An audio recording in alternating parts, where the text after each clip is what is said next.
कितने मक्कार हैं, दगाबाज हैं, पूरा मुल्क खा गए हैं। इमरान खान एक्चुअली इतना डरपोक है कि फौरन कॉलें जाना शुरू हुई थी लोगों को कि जी इतने बंदे भेज दो, इतने बंदे भेज दो ताकि मैं गिरफ्तार ना हो। खान साहब उनको पाल के रखते हैं अपने बिस्तरे में, बड़ी करीब रखते हैं अपने सांपों को। वो जहेज में कुछ दुआएं और पता नहीं क्या क्या लेके आई हैं और इन्होंने आकमेर के तौर पे उनको इतनी बड़ी हुकूमत दे दी कि ये इतने महीनों से इस्तीफे कर रहे थे और खुद जाके अदालतों में धक्के खा रहे हैं कि जी हमारे इस्तीफे नामंजूर कर दो। आरिफ अलवी आज खत लिख रहा है, वो बेसिकली इतना डेस्परेट आदमी है कि भाई मुझे भी तो खबरों में डिस्कस करो। अस्सलाम वालेकुम नाजरीन, आप देख रहे हैं मुबश्शिर लुकमान यूट्यूब चैनल। मैं हूं माविश तबस्सुम। नाजरीन, शेख रशीद साहब की पिछले दिनों एक वीडियो आई थी जिसमें वो पुलिस वाले के गले लगकर रो रहे थे, लेकिन आज जब अदालत के बाहर उन्होंने गुफ्तगू की तो उनका अंदाज़े बयान बिल्कुल मुख्तलिफ था। सर, काफी शोला बयानी की है शेख रशीद साहब ने। वो दोबारा से एक ही बात कह रहे हैं जो पहले भी कहते थे कि जेल मेरा ससुराल और हथकड़ी मेरा जेवर है। वो कह रहे हैं मुझे किसी अहम सियासी शख्सियत से भी मिलने का कहा गया था लेकिन मैंने मना कर दिया। सर, कौन सी शख्सियत हो सकती है? कौन हो सकती है? राना सनाउल्लाह हो सकता है, और कौन हो सकती है? उन्होंने कहा होगा कि भाईजान उसको मिल लें तो शायद इंटीरियर मिनिस्टर आपकी आसानी करेगा। इससे ज़्यादा क्या हो सकता है? इससे ज़्यादा तो शेख रशीद की औकात नहीं है उस पर। देखें, बात यह है कि ये ड्रामे इनके चलते हैं। कभी आप देखें कैसे दाड़े मार के रोते हैं, कभी कहते हैं कि ये हथकड़ी है, जेवर है। ऐसी बात है तो फिर पहले नहीं रोना था, 24 घंटे पहले की बात है। ये सुन लिया करें आप इनकी बातें, अभी इनकी तबीयत साफ होने ना ठीक हो जाएंगे, फिक्र ना करें। वो फाज चौधरी भी ठीक होके निकला है, शहबाज गिल को भी काफ़ी फाका है। अब तो वो हाथ जोड़ के माफिया मांगता है और गाली भी नहीं देता किसी को भी नहीं दे रहा। किसी को क्या देनी, तो वो आप फिक्र ना करें, इनको फाका पड़ेगा भी। सर, लेकिन शेख साहब कह रहे हैं उनके साथ बड़ी ज्यादती हो रही है। उनके भतीजे ने भी कहा है कि उनको सर्दी में नीचे फर्श पर बिठाया जाता है, ठंडे फर्श पर, और खाना भी जो घर से जाता है वो वापस कर दिया जाता है। मैं तो भाई जेल है और जेल में यही होता है। उनका घर का खाना क्यों मिले उनको? क्यों मिले घर का खाना? बाकी कैदियों को घर का खाना मिलता है, ठीक है ना। तो वो कोई स्पेशल जेल है, दमाद है इस मुल्क के कि उनको उस तरह से ट्रीट करे। दूसरी बात यह है कि झूठ बोलता है उनका भतीजा।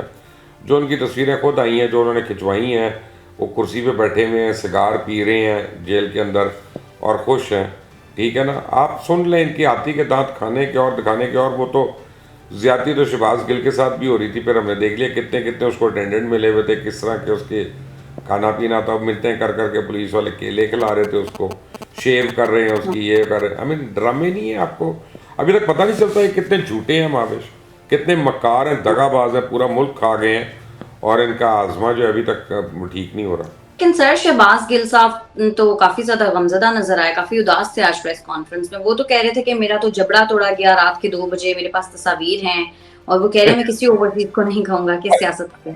माविश, अगर किसी का जबड़ा टूटे तो 6 महीने से पहले बात नहीं कर सकता, एक लफ्ज मुंह से नहीं निकाल सकता। जबड़ा अच्छा। तोड़ा और वो अगले दिन प्रेस कॉन्फ्रेंस कर रहे हैं या बात कर रहे हैं प्रेस से, यार डज इट मेक सेंस? खुदा के लिए, जबड़ा तो छोड़े, किसी का दांत कोई तोड़ देना, डेंटिस्ट नहीं नॉर्मल तो उससे बात नहीं होती, बल्कि डेंटिस्ट भी करता है तो कई घंटे मुंह सुन रहता है एक दांत निकाल कर, और कई घंटे आदमी जो है ना खा सकता है, ना पी सकता है, ना बात कर सकता है, मुंह पे हाथ रख के बैठा है। इस झूठे का जबड़ा तोड़ दिया और अपना ये अगले दिन बात कर रहा है, वही पर तस्वीरें और प्रूफ है। क्या मैं क्या कहूँ, ये लोग अपना लगता है वो इंडियन में नहीं है, वो तमिल फिल्मों के स्क्रिप्ट लिखने वाले लोग हैं कि हीरो इधर से उड़ता है उधर चला जाता है, गोली चलती है इधर से, वो घर से भागता है, लड़की की आवाज़ पे गोली लगने से पहले वो आ भी जाता है, तमाम गाड़ियाँ क्रॉस करके सब कुछ करके, और फिर ढा डू एक्शन हीरो बन जाता है। छोड़े आप इस ड्रामे को इनके। लेकिन सर, शहबाज गिल साहब इससे पहले एक और बात भी कह चुके हैं कि अपनों ने उनका साथ नहीं दिया था। सर, ये कौन अपने हैं? खान साहब की बात करें क्या? ऑफ कोर्स, और कौन है अपना? उनका है कौन दुनिया में? क्योंकि आपको तो पता है उनके वालिदैन के मुतल्लिक जो खबर आई हुई है, वो तो अब मैं नहीं दोहराना चाहता, लेकिन चले रहने दें, उनका अपना कोई भी नहीं है। तो और ये है कि ये किसी के भी नहीं है, शहबाज गिल के क्यों होंगे?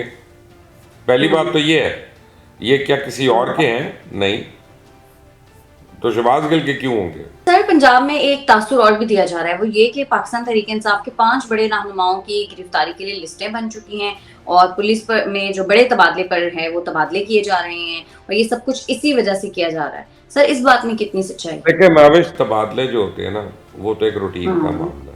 कि अच्छा। जब कोई गवर्नमेंट चेंज होती है तो वो अपनी मर्जी के लोग लगाती है, इसमें कोई दो राय नहीं है, ठीक है ना। और ये हर हुकूमत लगाती है, खुद तहरीक इंसाफ ने नहीं लगाई। आपको याद करें कि परवेज़ लाई ने जब अपना ओहदा लिया था, प्रेसिडेंसी में उन्होंने जाके हलफ उठाया था एज ए चीफ मिनिस्टर, तो लाहौर वो नहीं पहुंचे थे और उन्होंने चीफ सेक्रेटरी और आईजी को पहले बदल दिया था, ये याद करें। प्रिंसिपल सेक्रेटरी उन्होंने आने से पहले अपॉइंट कर दिया था, ठीक है ना। तो ये अपना कहने की बातें हैं। अब अगर किसी ने अपना सूबा चलाना है तो वो अपनी अपनी लिहाज से उसको चलाएगा, अपनी मर्जी के लोग लेके आएगा, इसमें तो कोई दो राय नहीं है कि तबादले होते होने चाहिए। लिस्टें बनाना, 5 लोगों की कोई लिस्ट बननी होती है, माविश उंगली पे गिन सकते हैं, कौन लिस्टें बनाएगा, वो लिस्टें इशू होंगी, नहीं दौड़ें लगी हुई हैं। आपको मैंने क्या कहा था कि अभी इमरान खान गिरफ्तार नहीं होगा, 3 दिन से उन्होंने रौला नहीं डाला हुआ गिरफ्तार हो रहा है, गिरफ्तार हो रहा है, गिरफ्तार हो रहा है, डाला हुआ ना। अच्छा। तो अभी तक हो गया नहीं, लेकिन डरपोक इतना है इमरान खान, एक्चुअली इतना डरपोक है कि फौरन कॉलें जाना शुरू होती हैं लोगों के, जी इतने बंदे भेज दो, इतने बंदे भेज दो ताकि मैं गिरफ्तार ना हो। वैसे आप टार्जन बने हुए हैं, वैसे आप किंग कॉन्ग बने हुए हैं, लेकिन अपना जब कोई खबर झूठी भी दे दे तो हर एक को फ़ोन चले जाते हैं। MNA MPA को कहा जाता है हर बंदे ने 5-5 बंदे लेके आने ताकि 3000 बंदा 4000 बंदा हो वहाँ पे। हर वक्त घर के बाहर एक डिस्को पार्टी चल रही है, डांस हो रहा है, नाच गाना हो रहा है, खाबा चल रहा है।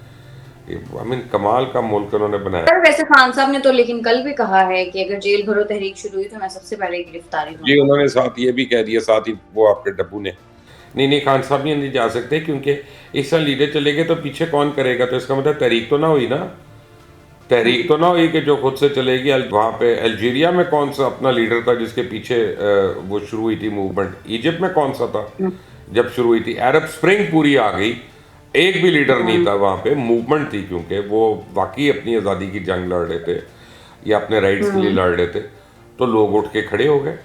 आप देख लें, ये इनको ख्याल है अभी जब आप उस 90 दिन के बाद आएंगे ना तो कोर कमेटी की मीटिंग होगी और वो इमरान खान को कहेगी कि देखिए खान साहब आप नहीं अरेस्ट हो, बस आप हैं तो जहान है, तो ये है तो बयान है, और कुत्ते बिल्ले जो हमारे हैं उनको अरेस्ट होने दें।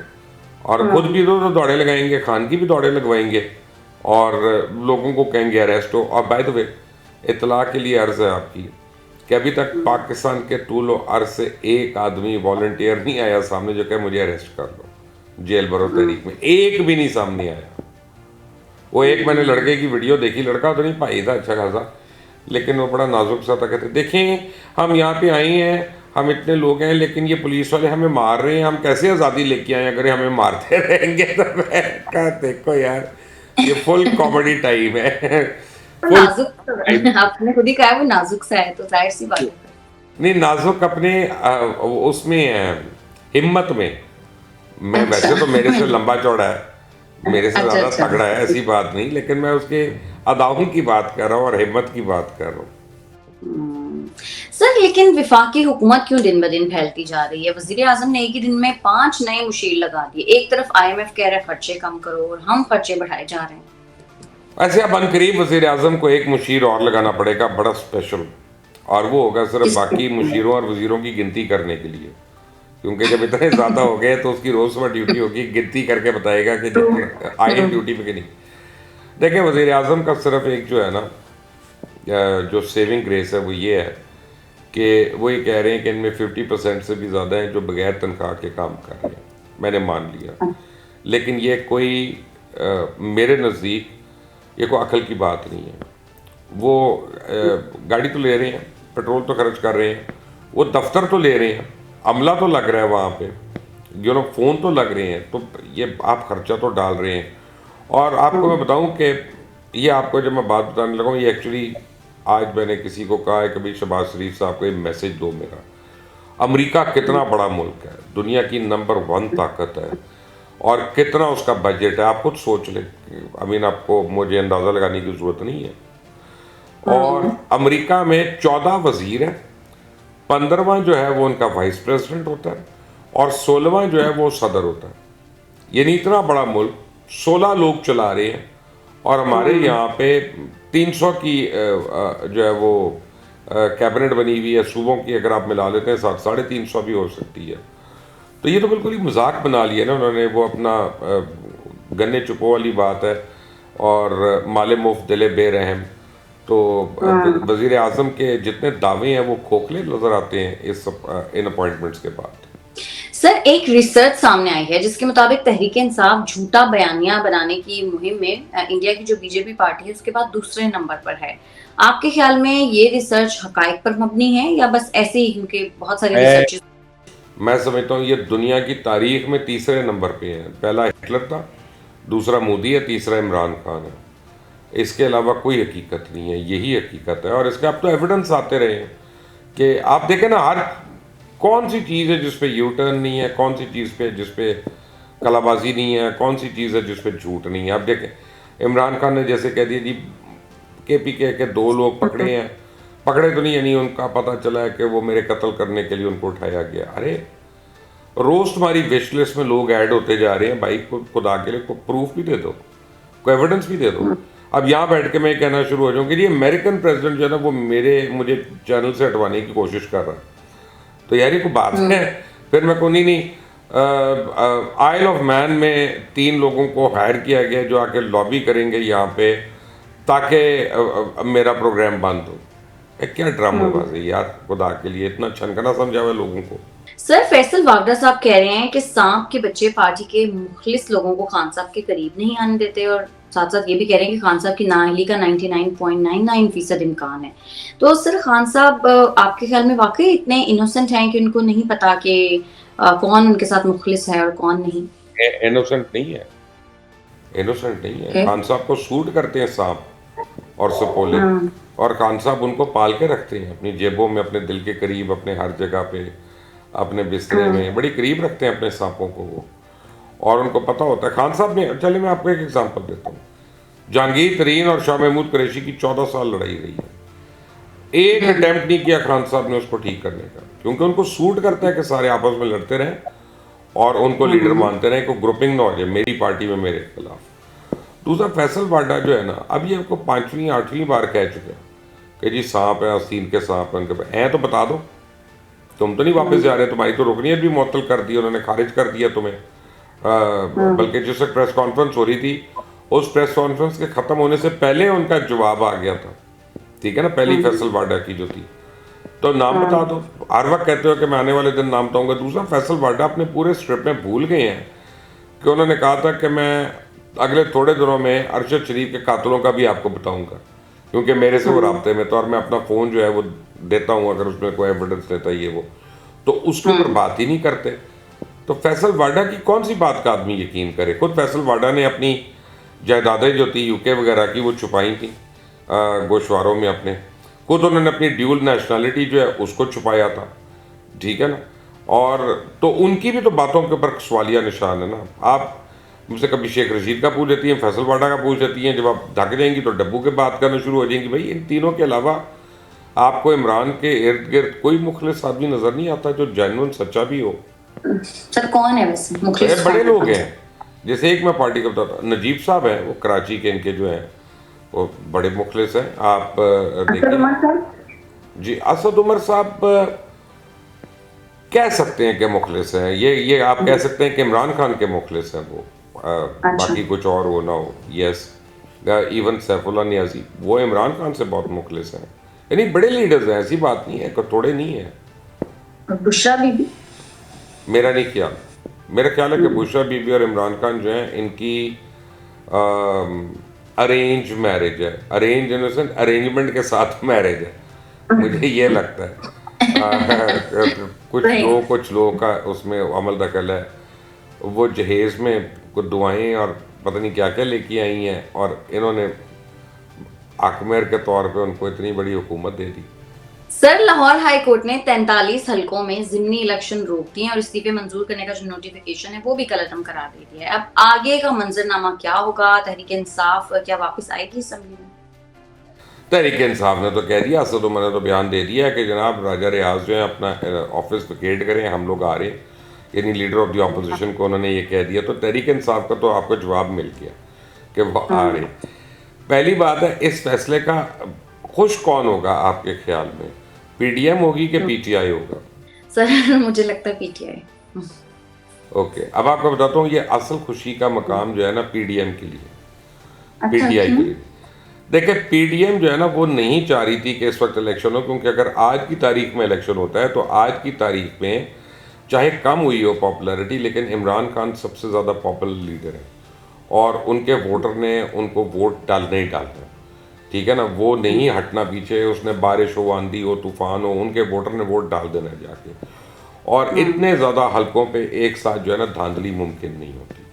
तो वो अब इलेक्शन अगर डिले होते, यानी अगर उनके इस्तीफे नामंजूर होते हैं तो बेसिकली इलेक्शन ख़त्म हो गए, इलेक्शन नहीं हो रहे।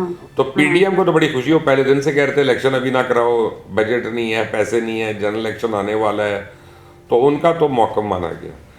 पीटीआई की जहाँ तक बात रही है, ये तो इस्तीफे दे के बैठे हुए थे अपनी तरफ से, सर यानी मुझे लग रहा है कि ये खुश होंगे कि इनको ये पता था कि इलेक्शंस तो इन्होंने करवाने नहीं है, नहीं तो नहीं है, तो नहीं, इनके देखिए पास ये बात ऑप्शन ये है कि है तभी में वापस कि ये इतने महीनों से इस्तीफे कर रहे थे और खुद जाके अदालतों में धक्के खा रहे हैं कि जी हमारे इस्तीफे नामंजूर कर दो।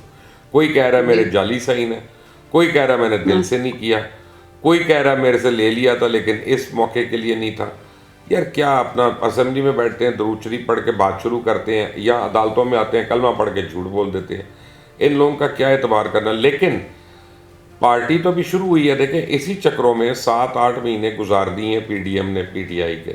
वो कहाँ से जो उनकी दोनों हुकूमतें भी टूट गई, यानी जो पंजाब और केपीके की थी।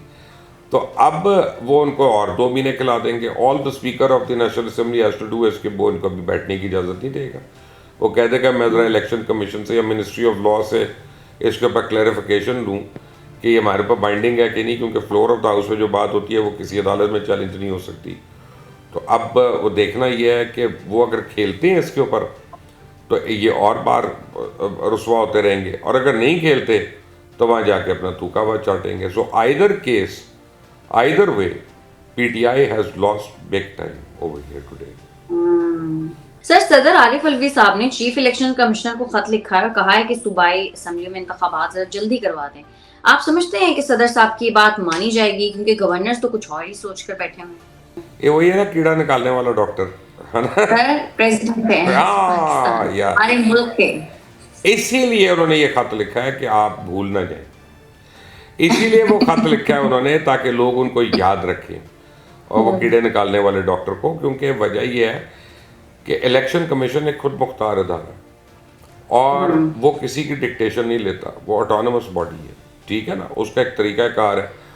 और आरिफ अलवी को बताने की जरूरत नहीं, क्योंकि इलेक्शन कमीशन तो इलेक्शंस का नोटिस दे चुका है। पीटीआई के अपने लोग जो है वो कोर्ट्स में गए हुए कि जी हमने हमारी रुकनीत कैंसिल ना होने दें, वो कह रहा है इलेक्शन करा लें। ठीक है ना, इधर आज अदालत ने उनकी पिटीशन निपटा दी, उनके हक में सपोजली फैसला कर दिया। आरिफ अलवी आज खत लिख रहा है और बेसिकली इतना डेस्परेट आदमी है कि भाई मुझे भी तो खबरों में डिस्कस करो, मुझे भी तो अपने प्रोग्रामों में डिस्कस करो, वरना वो कौन ना 3 में ना 13 में उसकी कोई वैल्यू है। वो इलेक्शन कमीशन को खत लिख रहा है कि जी टाइम पे इलेक्शन करा दो, तो और क्या कह रहे हैं इलेक्शन कमीशन के टाइम पे ही कराएं। वो तो ये कह ही नहीं रहा कि वक्त से पहले करा दो। तो भाई अब आरिफ अलवी साहब को आपने डिस्कस कर लिया, उनके खत के पैसे पूरे हो गए। सर लेकिन आप ये दांतों का कीड़ा निकालने वाले को कहते हैं ना, मैं आपको बताऊं डेंटिस्ट ने बहुत माइंड कर जाना है क्योंकि डेंटिस्ट की बड़ी वैल्यू है हमारे मुल्क में।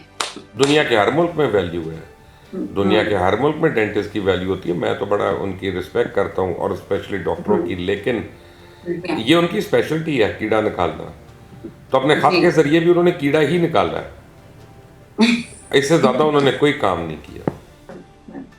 ठीक है मुबश्शिर साहब, बहुत शुक्रिया आपका। अगर आपको हमारी वीडियो पसंद आती है तो चैनल को कर दें लाइक, सब्सक्राइब और शेयर, और अपनी कीमती राय से हमें जरूर आगाह कीजिएगा। हमें इजाजत दें, अल्लाह ने के बाद।